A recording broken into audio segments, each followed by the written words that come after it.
Hello and welcome to an FXTimes daily market recap. I'm your fundamental market analyst, Nick Nassad. Today is Monday, March 8th, 2010. We start today's broadcast with a look at the euro-dollar pair, which we see rose higher in overnight trading, testing the 1.37 level before giving up some of those gains and then falling rather sharply in New York morning trading, testing its moving average as well as our open for today's session around 1.3615.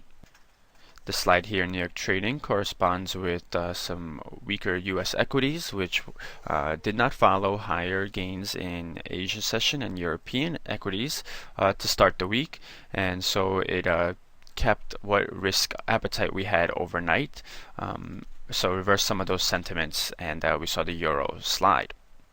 Over the weekend, we had a positive development for the Eurozone in that French President Nicolas Sarkozy helped provide the reassurance that the markets had been seeking that other Eurozone countries will come to Greece's aid. That had followed the very good reaction from the markets to the sharp 5 billion euro austerity cuts proposed by the Greek government.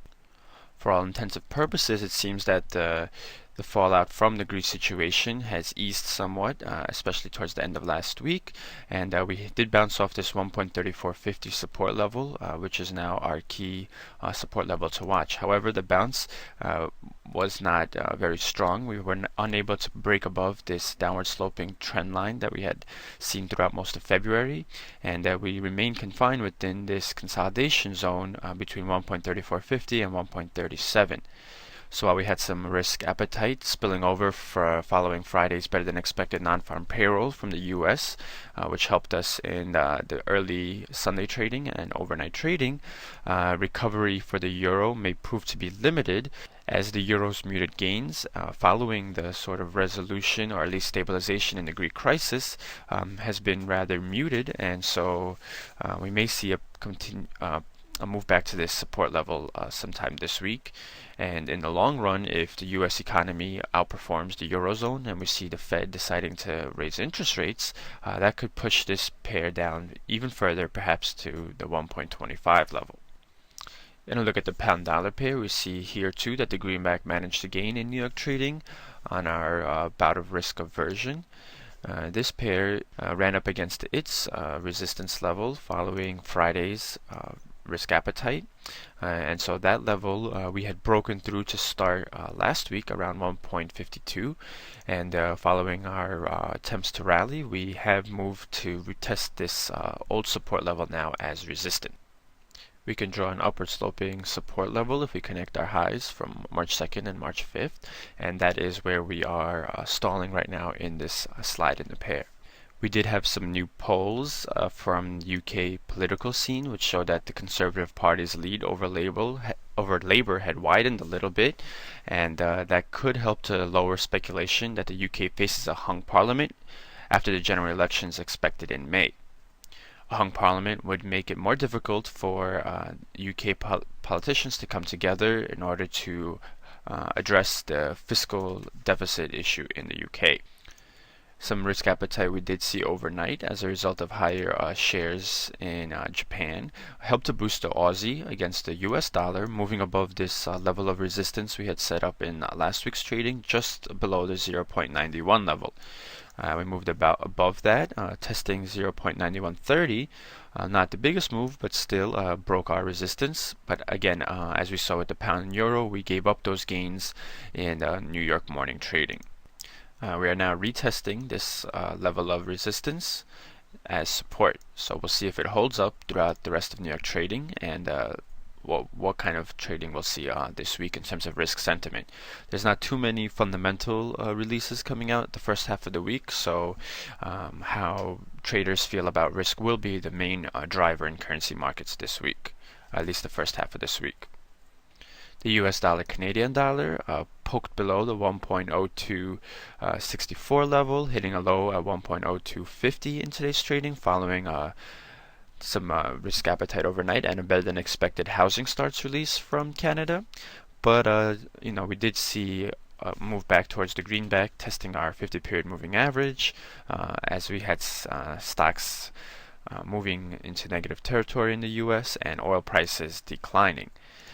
Still, we are above this moving average, and the Canadian dollar has been a very strong performer recently as it has a very sound banking system, and that's important in this environment where sovereign debt is becoming a very big issue in the currency markets. Also, oil has risen to $80 a barrel, though it did slide a little bit in today's trading. And the fundamentals are showing that the Canadian economy is recovering rather well. So it's just a matter of time before the Bank of Canada has to decide to tighten monetary policy.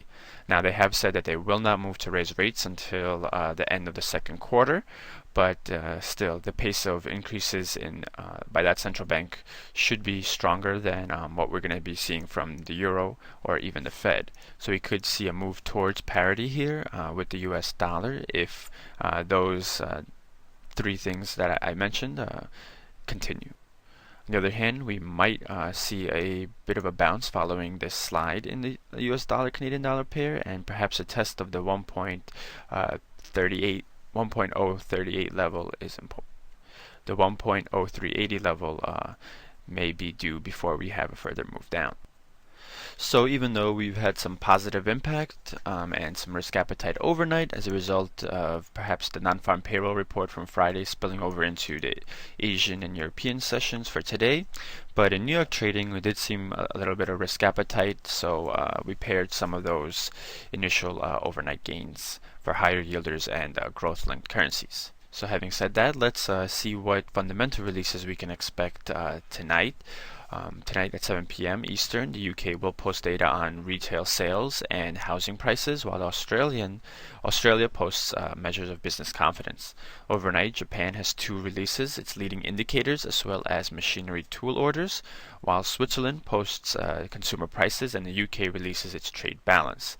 So nothing too major there, but we will get some good data from the UK in terms of consumer spending and trade, and we'll see how Japanese companies saw machine tool orders fare. The UK docket is empty from the US tomorrow, so again, as I said, investor sentiment on risk will be the main drivers in current currency market.